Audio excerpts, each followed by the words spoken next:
उत्तराखंड की बात करें तो यहां बीजेपी क्लीन स्वीप करती हुई दिख रही है। उत्तराखंड की 5 सीटों पर बीजेपी बाजी मारती हुई नजर आ रही है। एग्जिट पोल का इशारा साफ तौर पर यही कि उत्तराखंड में बीजेपी सारी सीटें जीत रही है। लोकसभा की उत्तराखंड में क्लीन स्वीप करती दिख रही है बीजेपी। आइए सीधे मैं आपको डेटा सेंटर स्नेहलता के पास लिए चलता हूं, कुछ अहम आंकड़े आप तक वो पहुंचाएंगी स्नेहलता। बिल्कुल, और दो चीजें इंपॉर्टेंट होती हैं आंकड़ों की जब बात की जाती है किसी भी राज्य के लिए। एक तो वोट प्रतिशत और कितनी सीटें आ रही हैं किस पार्टी को, दोनों ही आंकड़े आपके सामने रखते हैं। सबसे पहले हम बात कर लेते हैं वोट प्रतिशत की, तो एनडीए को 58% यहां वोट प्रतिशत मिलता दिखाई दे रहा है।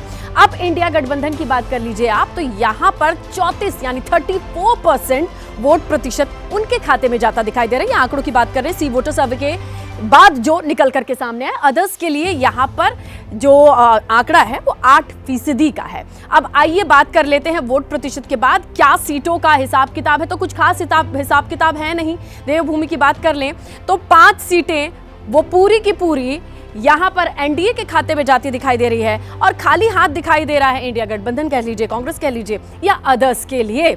और इस तरीके से छोटा राज्य है लेकिन 5 की 5 सीटें किसके खाते में जाने वाली हैं, इसका इशारा इस सर्वे से मिल रहा है। Over to you Akhilesh.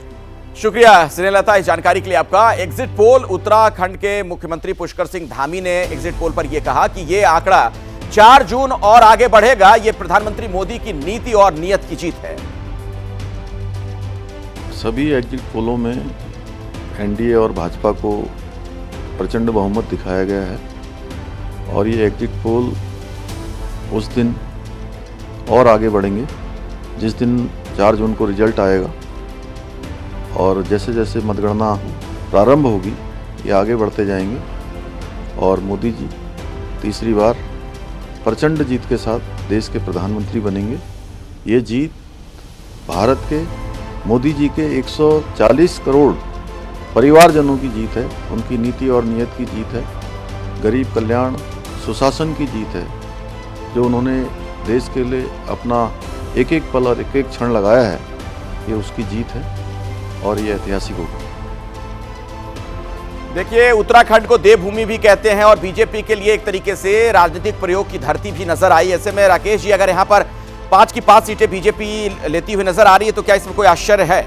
नहीं, आश्चर्य नहीं है, क्योंकि उत्तराखंड में भारतीय जनता पार्टी बहुत अच्छी स्थितियों में पहले भी थी और इस बार भी है। हाँ, ये जरूर था कि हरिद्वार सीट पे थोड़ा सा लग रहा था कि पूर्व मुख्यमंत्री रावत जी की सीट फंस सकती है। उसका कारण जो सबसे बड़ा ये था कि जब वो मुख्यमंत्री थे तो उन्होंने मंदिरों को लेके कानून बनाया था, जिसके लिए उनको पीछे हटना पड़ा था। बाद में उनको हटा के फिर पुष्कर सिंह धामी को बनाया गया चीफ मिनिस्टर, तो लगा कि शायद हरिद्वार की सीट फंस सकती है। लेकिन ये रुझान बता रहे हैं कि भारतीय जनता पार्टी वहाँ पे डेवलपमेंट वहाँ सबसे बड़ा इशू है। उत्तराखंड में जो विकास के काम हुए हैं,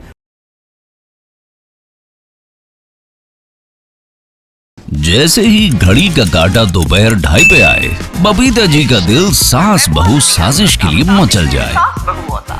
और ये है इनकी बहू, पूरे दिन ऑफिस की टेंशन हो जाए गॉन जब ये करें अपना फेवरेट शो फ्री टाइम पे ऑन। इनकी तरह आप भी देखिए अपना फेवरेट शो अपने टाइम पर और डाउनलोड कीजिए एबीपी लाइव ऐप अपने स्मार्ट टीवी पर।